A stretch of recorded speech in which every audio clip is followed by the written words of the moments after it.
فوج کے خرچے کم کرو. تو جو بھی آپ بیل آؤٹ کرے گا وہ آپ کنڈیشنز دے گا.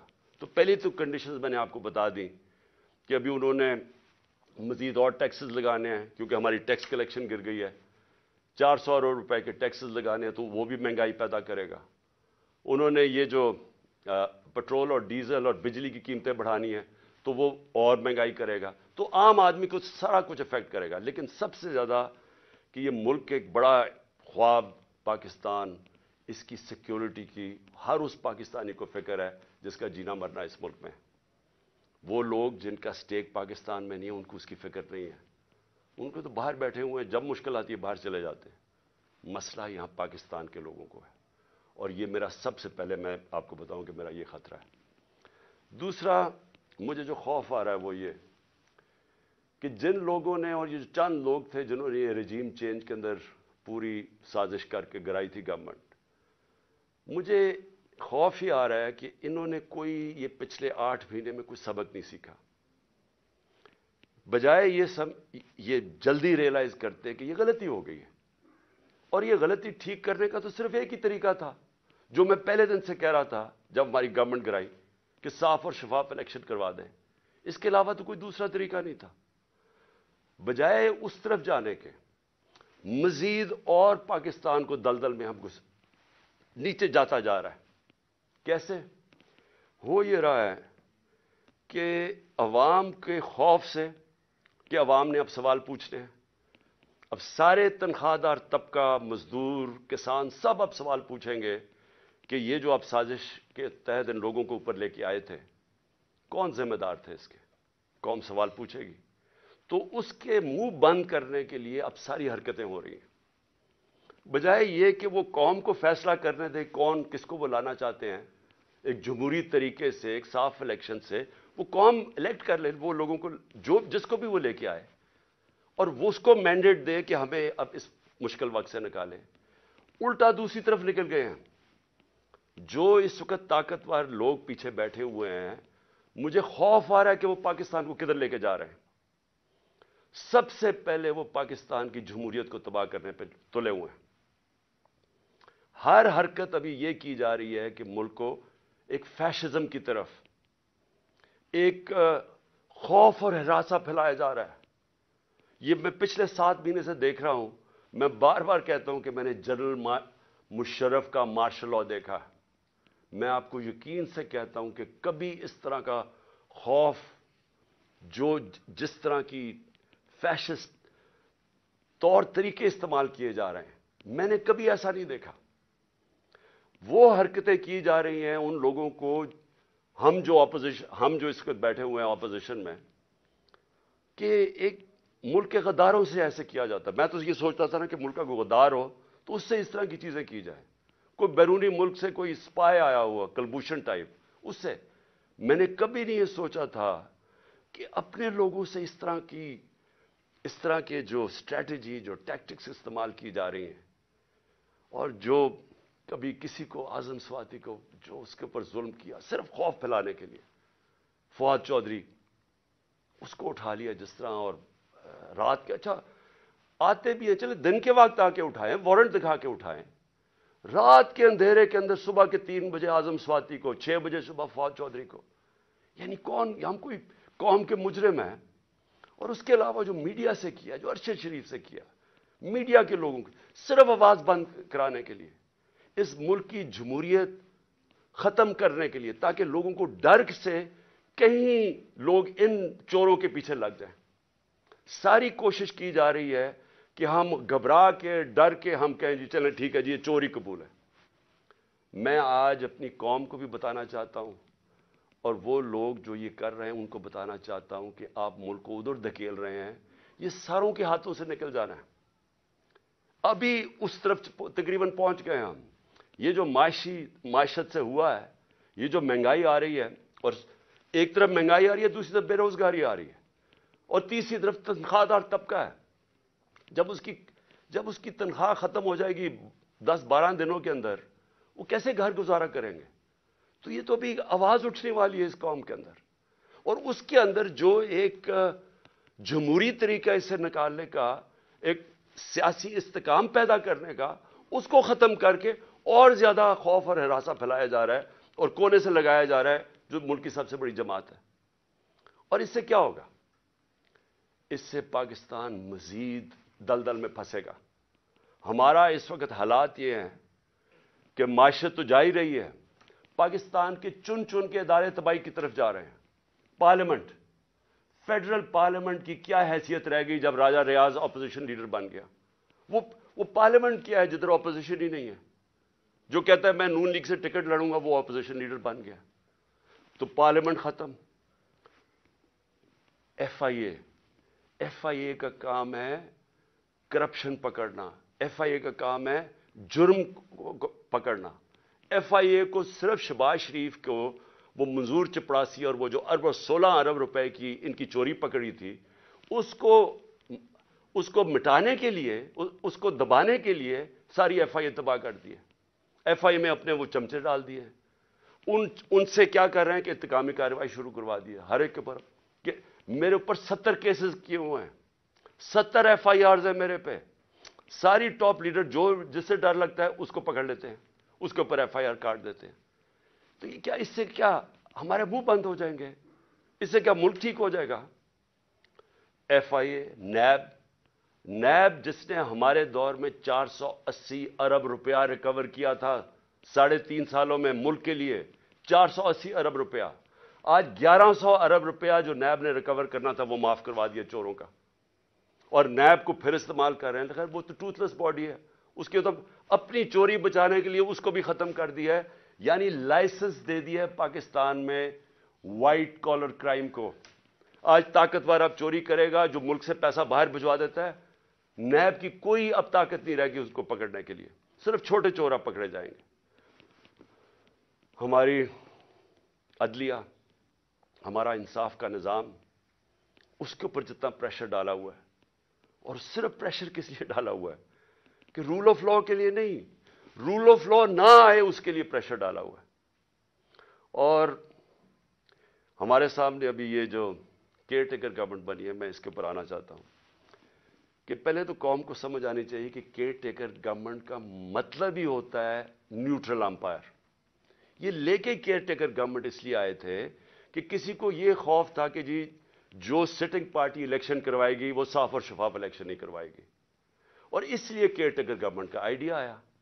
لیکن میرا پوائنٹ یہ ہے کہ کیا یہ جو شرمناک ہو رہا ہے کیئر ٹیکر گورنمنٹ کے نام پہ، یہ کبھی پاکستان کی تاریخ میں پہلے ہوا ہے؟ کبھی ایسا ہوا ہے کہ کیئر ٹیکر گورنمنٹ ہمارے بدترین مخالف کو وہاں بٹھا دیا، یہاں بھی اور پختونخوا کے اندر بھی؟ وہ بھی جب آپ کیبنٹ دیکھیں تو اس کا تحریک انصاف، سارے جو اینٹی تحریک انصاف ہے وہ وہاں کیبنٹ میں آ گیا، اور یہاں اس کو بٹھا دیا اور آتے ساتھ ہی کارروائیاں شروع کر دی ہیں جو فواد چودھری سے کی ہیں، اور باقیوں کے اوپر اب ایف آئی آرز بنا رہے ہیں. کیا یہ ہے نیوٹرل کیئر ٹیکر؟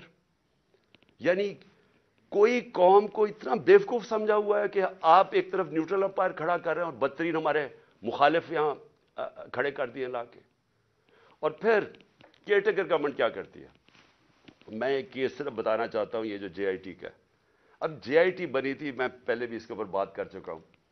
یہ بنی تھی جو میرے اوپر حملہ ہوا، جو مجھے قتل کرنے کی طاقتور لوگوں نے جو سازش کی، اور جو میں ابھی بھی میری ٹانگ اس سے ریکور کر رہی ہے، میری ہڈی پوری طرح نہیں ابھی تک جڑی. تو وہ کیئر ٹیکر گورنمنٹ تو بننا چاہیے تھا ان کو کہ صرف الیکشن کروانے کے لیے. اس نے آتے ساتھ ہی پہلے تو انتقامی کارروائی شروع کی، جو آن گوئنگ سکیمز وہ ختم کر دی ہماری، سب غیر قانونی. جو ڈپارٹمنٹس کے ہیڈ لگے ہوئے تھے، جو نان پولیٹیکل لوگ تھے، ان کو ہٹانا شروع کر دیا. اور جو جے آئی ٹی ہے، جے آئی ٹی کو بند کر دیا. اب پروونشل جے آئی ٹی نے فائنڈنگز کی ہوئی تھی کہ ایک نہیں تھا، 3 شوٹر تھے. 2 جو ڈی پی او گجرات تھا اور جو سی ٹی ڈی کا ایس ایس پی تھا، ان دونوں نے پروونس کی جے آئی ٹی کی پروونس کی پولیس نے منع کر دیا کہ جی ہم اپنے فون بھی نہیں دکھاتے جن سے انہوں نے تصویریں لی تھی، اس کا ویڈیو بنائی تھی جو شوٹر تھا ندیم. اور جب انہوں نے یہ ثابت کر دیا 3 شوٹر ہیں، تو وہ ساری جو پورا بنایا ہوا تھا طاقتور لوگوں نے بیانیہ وہ ختم ہو گیا. تو یہ ضروری تھا کہ طاقتور لوگ سب سے پہلے جو اس حکومت کے پیچھے ہیں کہ جے آئی ٹی کو ختم کریں. اب جے آئی ٹی کا جو انہوں نے ایک اینٹی کرپشن کا آدمی لے کے آئے ندیم سرور, اس نے کیا کیا ہے, اس نے آتے ساتھ ہی سسپینڈ کر دیے جو انویسٹیگیٹنگ آفیسر تھا, اور سارا جو جے آئی ٹی کا ریکارڈ ہے وہ سیل کر دیا. کس چیز کا ڈر ہے؟ میں یہ سوال پوچھتا ہوں کہ اگر کسی نے کوئی غلط کام نہیں کیا تو ان کو ڈر کس چیز کا ہے؟ آخر ایک سب سے بڑی پارٹی کے ہیڈ ایکس پرائم منسٹر کو قتل کرنے کی کوشش کی گئی ہے. یہ انویسٹیگیشن کیوں بند کی جا رہی ہے؟ آپ چیلنج کر سکتے ہیں بعد میں, جب جے آئی ٹی کا رزلٹ آئے تو عدالت میں پیش ہونا ہے, تو اس کے اوپر پوری دوسری طرف کی سائڈ کی آ سکتی ہے. لیکن انویسٹیگیشن کیوں بند کر رہے ہیں؟ کیوں اتنا خوف زدہ ہے؟ اور میں آج اپنی ساری قوم کو یہ بتانا چاہتا ہوں کہ دیکھیں, مجھے جب پہلی دفعہ پتا چلا جب ہماری گورنمنٹ ہٹائی گئی, تو مجھے پتا چلا کہ مجھے قتل کرنے کی سازش ہوئی ہے. میں نے ویڈیو بنا کے باہر بھیج دی. 4 لوگ تھے بند کمروں میں جنہوں نے فیصلہ کیا مجھے قتل کرنے کا, اور میں نے بتا دیا, اور پبلک جلسے میں بتایا کہ یہ میں نے کر دیا, اور اگر مجھے کچھ ہوگا تو یہ ویڈیو ریلیز ہو جائے گی. اس کی وجہ سے وہ پیچھے ہٹ گئے. اگلا انہوں نے پلان بی بنایا, دینی انتہا پسند کے نام پہ مجھے قتل کیا جائے. وہ بھی مجھے پتا چل گیا. میں نے تب جا کے 2 پبلک جلسوں کے اندر بتایا کہ یہ کرنے لگے ہیں. پہلے انہوں نے ویڈیو بنائی, پھر میرے اوپر پوری سازش کی, پوری کیمپین بنائی کہ جی اس نے توہین کر دیا مذہب کی. وہ پوری سازش چلی, اور اس کے بعد میں نے پہلے بتایا, اور پھر انہوں نے تقریباً کامیاب ہو گئے تھے. تو اللہ کا کرم ہے, بچانے والا, زندگی دینے والا. اب یہ تیسرا پلان سی بنا ہے. آصف زرداری اس کے پیچھے ہے. کرپشن کا پیسہ اس کے پاس بے تحاشا ہے. سندھ حکومت سے یہ باقاعدہ, سندھ حکومت سے جو پیسہ لوٹتا ہے وہ یا الیکشن کے اوپر لگا دیتا ہے, یا سینٹ کے الیکشن میں ایم پیز کو خریدنے پہ لگا دیتا ہے. جو بھی الیکشن آزاد کشمیر کا, گلگت بلتستان, بے تحاشا پیسہ پھینکتا ہے, کیونکہ چوری کا پیسہ ہے. یہ پیسہ اس نے لگایا ہے ایک دہشت گرد تنظیم کو, اس نے پیسہ دیا ہے. سہولت کار اس میں طاقتور ایجنسی کے لوگ ہیں جو یہ مل کے 3 طرف یہ فیصلہ ہوا ہے, اور انہوں نے اگلی واردات کرنی ہے. میں آج اپنی قوم کو بتا رہا ہوں, اور میں اس لیے بتا رہا ہوں کہ میں جو نام میں نے دیے ہیں وہی نام وہ بھی آئیں گے, اور آصف زرداری کے علاوہ. تو میں اس لیے یہ کر رہا ہوں کہ زندگی موت تو اللہ کے ہاتھ میں ہے. میں نے تو نکلنا ہے, جیسے میں ٹھیک ہوں گا. میں نے تو اب الیکشن کیمپین پہ نکل جوں گا, نہیں تو ویسے کیمپین پہ نکلوں گا. لیکن میں تو بند میں نہیں ہوں گا. لیکن مجھے کچھ ہوا تو ساری قوم کو پتا ہونا چاہیے کہ کون لوگ تھے جنہوں نے یہ کروایا, تاکہ میری قوم ان کو معاف نہ کرے, یہ انجوائے نہ کر سکے اس کے بعد زندگی. تو میں اس لیے ان کے نام لکھیں. لیکن میں اور اب آخر میں جو چیز کہنا چاہتا ہوں, یہ دیکھیں اس وقت جو سب سے یہ جو فیشزم, جمہوریت کی تباہی, پارلیمنٹ کی تباہی, اداروں کی تباہی, صرف ایک مقصد کے لیے کہ ان کی چوری چھپ جائے, ان چوروں کی, اور کسی طرح عمران خان اور تحریک انصاف کو ہرایا جائے یا عمران خان کو راستے سے ہٹایا جائے. تو یہ سب کچھ اس ملک کو تباہی کی طرف دھکیل رہے ہیں ایک ہی وجہ سے. خوف یہ ہے کہ کہیں پتہ نہ چل جائے کہ جو اصل سازش کی, یہ جن لوگوں نے یہ جو سب کچھ کیا ہے, وہ اس کو بچانے کے لیے اب یہ ساری ایک غلطی کر کے بجائے وہ غلطی ٹھیک کریں, مزید اور غلطیاں ہوتی جا رہی ہیں. میں جو آخر میں اپنی عدلیہ سے اور اپنی عوام سے 2 چیزیں کہنا چاہتا ہوں. اپنی عدلیہ سے, ساری قوم آپ کی طرف دیکھ رہی ہے. یہ پاکستان کے ڈیفائننگ مومنٹس ہیں. یہ وہ ایک قوم کی تاریخ میں فیصلہ کن وقت آ جاتا ہے جب ہر کوئی بے نقاب ہو جاتا ہے. یہ 8-9 مہینے کے اندر بہت لوگ بے نقاب ہوئے ہیں. وہ لوگ جو صحافت میں تھے, جو اداروں میں بیٹھے ہوئے تھے, سیاستدان, سب بے نقاب ہو گئے. سب سے پہلے تو یہ شکر ہے قوم کو پتہ چل گیا کہ اسحاق ڈار اور شہباز شریف, وہ پنجاب سپیڈ اصل میں کیا تھی وہ اشتہاروں میں تھی, اور اسحاق ڈار کتنا بڑا جینیس وہ سب کو پتہ چل گیا.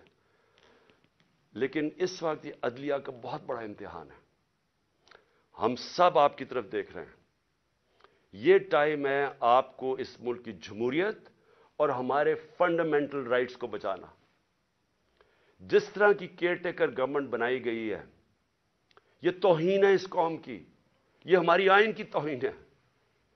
یعنی ایسے لوگوں کو بٹھا دیے لا کے, یہ کیسے نیوٹرل ہو گیا جو آپ کے بدترین دشمنوں کو اوپر لا کے بٹھا دیا, اور پھر الیکشن نہیں ہو رہا ہے.